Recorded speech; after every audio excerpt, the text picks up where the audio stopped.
Hello guys, my name is Mushab Safi and welcome to the new video of Ancient World Civilization on Study with Mushab. And my name is Mushab Safi. So let's start the Chinese civilization. Today's topic is Chinese civilization. So I have covered the Mesopotamian civilization and Egyptian civilization. So make sure that you have watched the video because they are also important in the perspective of India, because questions come from these civilizations in the examinations. So make sure that you have watched those all videos. And now I'm going to start Chinese civilization and third civilization in the ancient world. So the earliest Chinese civilization is the Shang civilization. So earliest Chinese civilization जो थी, Chinese civilization एक पूरी civilization थी जो Asian world में थी. उसमें भी बहुत सारे किंगडम्स थे. सबसे पहली जो सिविलाइजेशन थी वो थी शैंग सिविलाइजेशन, सबसे ज़्यादा पुरानी जो थी. और जो शैंग डायनेस्टी थी वो ओवरथ्रोन हुई चौ डायनेस्टी से. जो चौ डायनेस्टी थी उसने उसको ओवरथ्रोन करा. हमें इसकी कैरेक्टरिस्टिक या क्या हुआ था ये इतना ज़रूरी नहीं है इंडिया के पर्सपेक्टिव से, लेकिन तब भी हमें इनके जो नेम है और किसने ओवरथ्रोन करा, कब कौन सी आई, इस चीज़ का थोड़ा बहुत पता होना चाहिए. बाकी इतने ज़्यादा इंपॉर्टेंट नहीं है. इन्होंने क्या अचीवमेंट्स करी, क्या क्या इनका कंट्रीब्यूशन है, ये सबसे ज़्यादा ज़रूरी है. आज के वर्ल्ड के लिए इन्होंने जो कंट्रीब्यूशन दिया वो ज़रूरी है.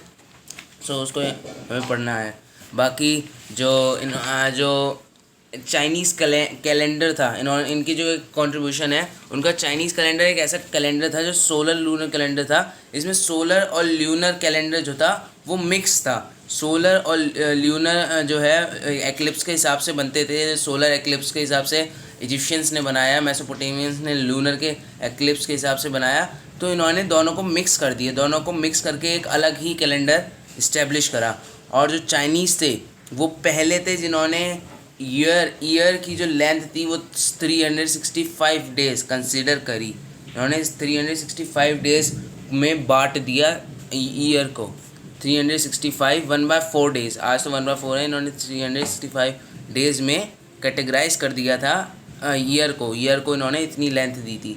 और 3rd सेंचुरी BC में जो चिन डायनेस्टी थी वो इम्पोर्टेंट बनी. सबसे पहले आई शैंग डायनेस्टी, शैंग के बाद आई चौ डायनेस्टी, उसके बाद आई चिन डायनेस्टी जो 3rd सेंचुरी BC में बहुत ज़्यादा इंपॉर्टेंट थी. अब इन्होंने इन्वेडर्स को बाहर रखने के लिए कि इन्वेडर्स जो हैं वो इनको इन्वेजन ना करें, क्योंकि उस टाइम पर इन्वेजन जो थे वो बहुत चलते थे. इन्वेजन्स होते थे मेसोपोटामियम पर, हेटाइट्स ने करा, और भी बहुत सारे थे, सेल्यूसिड डायनेस्टी पर भी हुआ. तो इन्होंने इन्वेडर्स को नॉर्थ से अवे रखने के लिए, सिर्फ नॉर्थ से, इन्होंने ग्रेट वॉल ऑफ चाइना को इस्टेब्लिश करा. उन्होंने ग्रेट वॉल ऑफ चाइना की जो कंस्ट्रक्शन थी उसको शुरू करा. और जो उसके बाद हैन डायनेस्टी ने, चिन डायनेस्टी जो थी वो जो 200 BC ने तक जो चली, उसके बाद जो हैन एम्परर्स थे उन्होंने रूल करा चाइना के रीजन पर 400 ईयर्स तक. और जो पॉलिटिकल प्रैक्टिसेस जो थी हन रूलर की वो ग्रेटली इन्फ्लुएंस थी टीचिंग्स ऑफ कन्फ्यूशियस से. हाँ, जो हैन रूलर थे, अब चौथी जो डायनेस्टी आती है अर्ली चाइनीज़ सिविलाइजेशंस में, जो चाइनीज़ एंशिएंट वर्ल्ड की चाइनीज़ सिविलाइजेशन थी उसमें आती है हन रूलर. सो हन रूलर जो था वो इन्फ्लुएंस्ड था किसकी, टीचिंग्स ऑफ कन्फ्यूशियस एक बहुत ज़्यादा लिटरेट, एक इंटेलेक्चुअल पीपल था जो चाइनीज़ एंशिएंट चाइना में आया था. और उसमें से उसने ही एक नए रिलीजन को प्रीच करा था. एक नया रिलीजन निकला उसी से, उसको लोगों ने जब फॉलो करना शुरू करा, कन्फ्यूशनिज़्म. आज ये बहुत कम प्रैक्टिस होता है, बिल्कुल ना की बराबर, और बहुत ही कम, चाइना के कुछ ही रीजन्स में एग्जिस्ट करता है. लेकिन अब जो पहले जो था वो चाइना में यही रिलीजन था बहुत ज़्यादा. इनकी जितनी भी पॉलिटिकल प्रैक्टिस थी हन रूलर की, वो कन्फ्यूशियस ने जो बताया था, जितने भी कन्फ्यूशियस ने चीज़ें बताई थी उन पॉलिटिकल प्रैक्टिसेस पर बेस्ड थी. और जो चाइनीज़ थे वो फर्स्ट थे हिस्ट्री में जिन्होंने पब्लिक ऑफिशियल्स को एजुकेशन और कॉम्पिटिटिव एग्ज़ाम्स के बेसिस पर सिलेक्ट करना शुरू करा था. पहले पावर के बेसिस पर करा जाता था मेनली, लेकिन जब एजुकेशन और कॉम्पिटिटिव एग्ज़ाम के बेसिस पर इन्होंने लोगों को लेना शुरू कर दिया अपने लोगों को सिलेक्ट ये एजुकेशन और कॉम्पिटिटिव एग्जामिनेशंस का जो फिलॉसफी है वो इन्होंने चाइनीज़ ने ही निकाली थी। और उनमें से भी कौन सी डायनेस्टी ने निकाली थी? हन डायनेस्टी ने। सो आगे बढ़ते हैं। और हंस हंस जो हंस बोलो ये जो थे, इन्होंने सिल्क जो था उनका प्रिंसिपल आइटम था एक्सपोर्ट का। ये जो एक्सपोर्ट करते थे, इनका जो मेन आइटम था, मेन जो चीज़ थी वो थी सिल्क। क्योंकि सिल्क जब तक जो थी वो फाउंड हो गई थी, वो उसको डिस्कवर कर लिया था लोगों ने। और जो टू मेजर अब रिलीजन्स के बारे में आया था। अब जो रिलीजन्स थे चाइना के दो मेन रिलीजन्स थे, टाओइज़म और कन्फ्यूशनिज़म।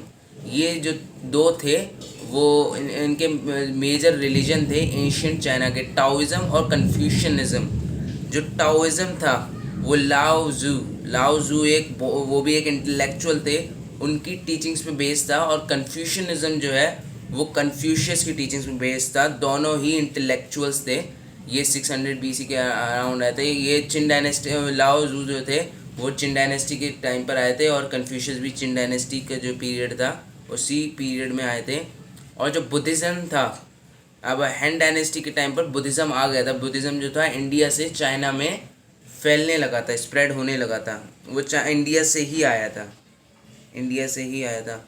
और फर्स्ट सेंचुरी AD में पेपर जो था वो चाइना में इन्वेंट हो गया था। फर्स्ट सेंचुरी AD में, मतलब 100 AD के अराउंड जो था वो जो पेपर था वो इन्वेंट हो गया था।